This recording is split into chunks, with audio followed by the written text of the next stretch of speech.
Hello, I'm Beth Joey and welcome back to my YouTube channel.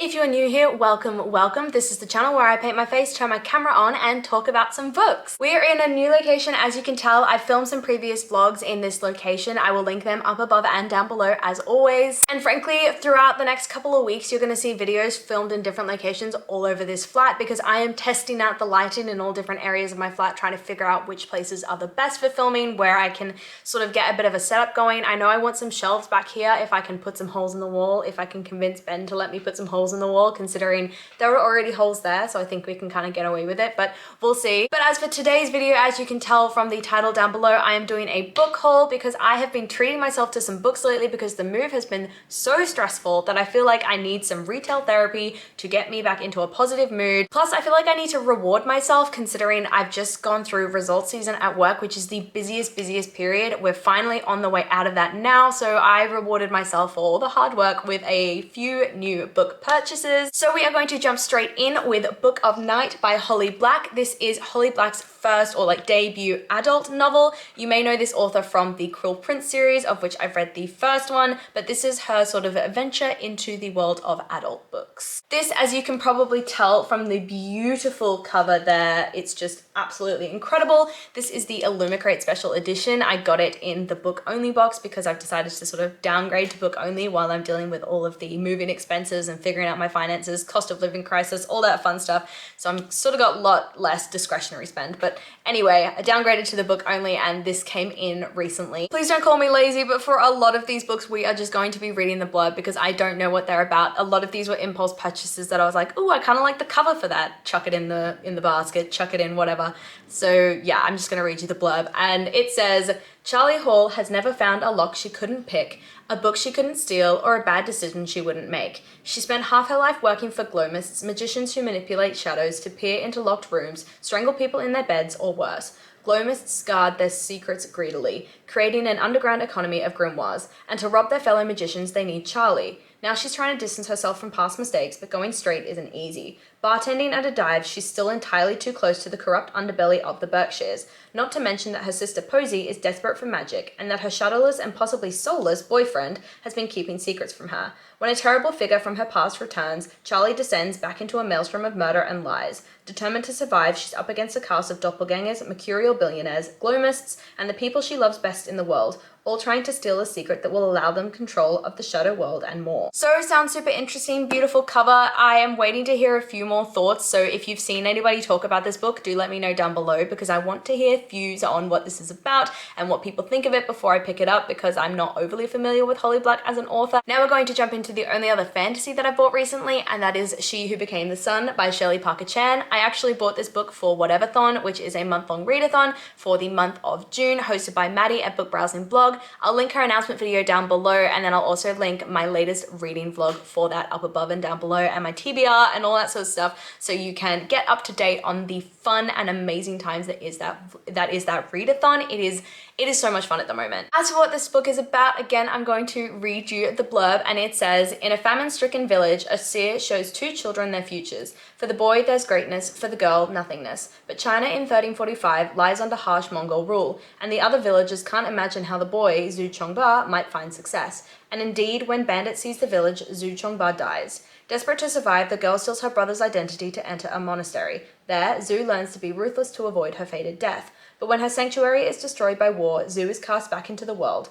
To stay alive, she must claim her brother's great destiny as her own and rise as high as she can dream. So I believe a lot of people have linked this book to Mulan because it is set in sort of historical China, and then as well, it's about a girl taking on a male role in order to change her destiny, change her fate, all that sort of thing. So I'm hoping it's going to be super magical and poetic and all those sorts of things that you get in the novels that are based in Chinese history. So I'm super excited to pick this one up at some point this month. I can't remember in what order. I think it's towards the middle. Now we're just going to jump into all of the romances that I have bought, and there are a few of them because there are 6 more books to go through in this video. So we are going to start with The Fine Print by Lauren Asher, which I believe is the first book in a sort of billionaire dark romance series. I've seen this book get brought up a lot by a lot of other YouTubers that I follow who do a lot of romance books or read a lot of romance books, and I've loved the cover every time I've seen it, so I've decided, you know what, why not? Let's pick it up. As for the blurb, it says, Rowan, I'm in the business of creating fairy tales, production companies, 5-star hotels, theme parks. Everything can be mine if I renovate Dreamland. Hiring Zara was a great plan until I fell for her.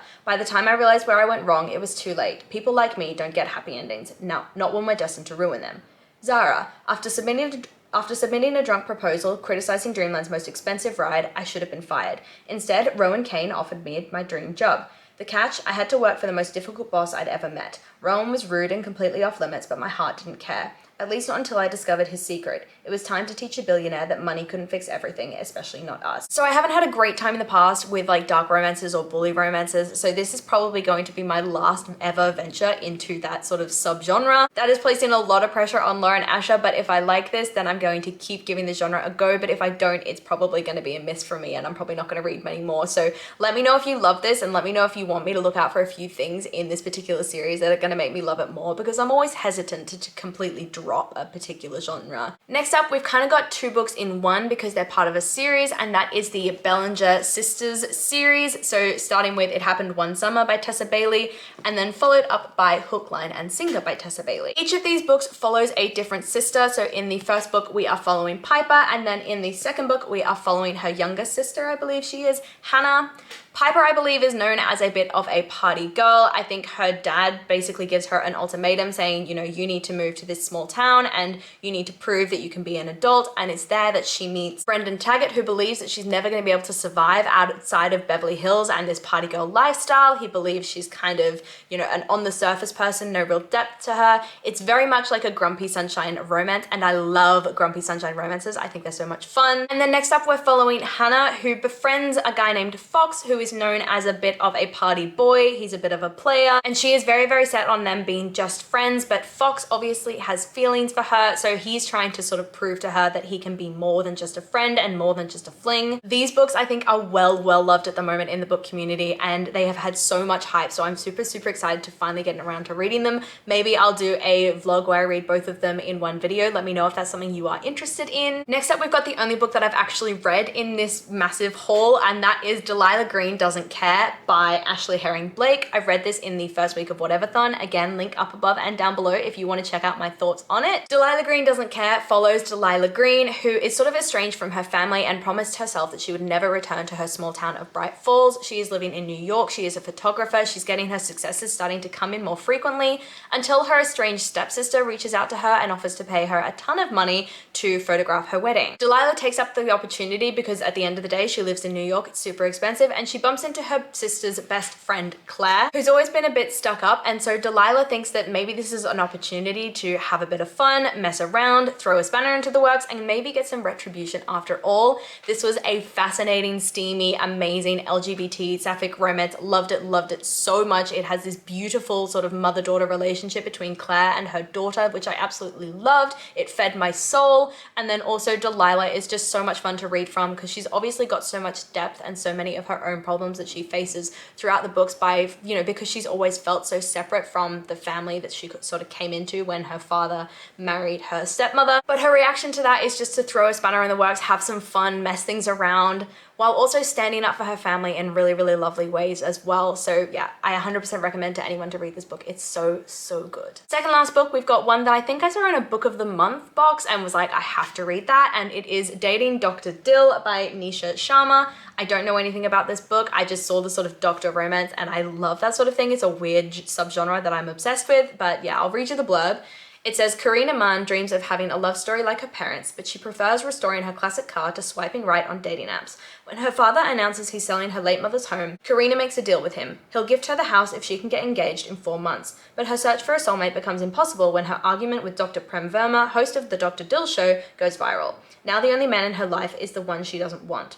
Dr. Prem Verma is dedicated Dr. Prem Verma is dedicated to building a local community health center, but he needs to get donors with deep pockets. The Dr. Dill show was doing just that until his argument with Karina went viral and he was left shortchanged. That's when Karina's meddling aunties present Prem with a solution. Convince Karina he's her soulmate and he'll regain funding for his clinic.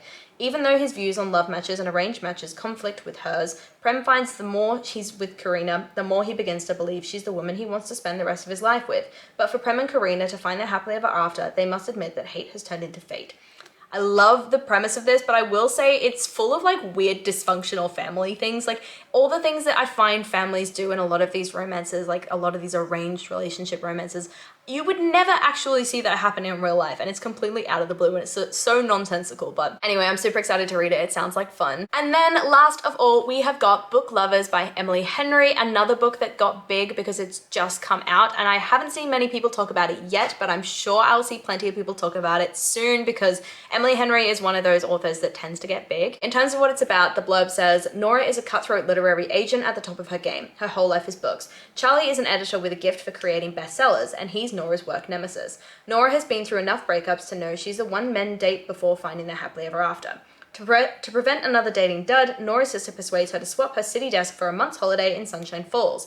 It's a small town straight out of a romance novel, but instead of meeting sexy lumberjacks, handsome doctors, or cute bartenders, Nora keeps bumping into Charlie. She's no heroine, he's no hero. So can they take a page out of an entirely different book? So that is my 8-book haul. Let me know if you have read any of these books, loved them, hated them, what you think I'm going to think of them. If you have any recommendations for other books that you think I might be interested in based on some of these, I would love to know all your thoughts down below. Let me know if you've treated yourself to a few books lately as well. I love to hear about everybody just treating themselves, spending money on themselves, rewarding them for their hard work, all that sort of thing. So come chat to me down below. I do my best to reply to every comment. As always, like, subscribe, and hit that notification bell to be notified when I release new videos. It is a super easy way to help your girl out, help my channel grow, and I will see you lovely people in my next video. Bye.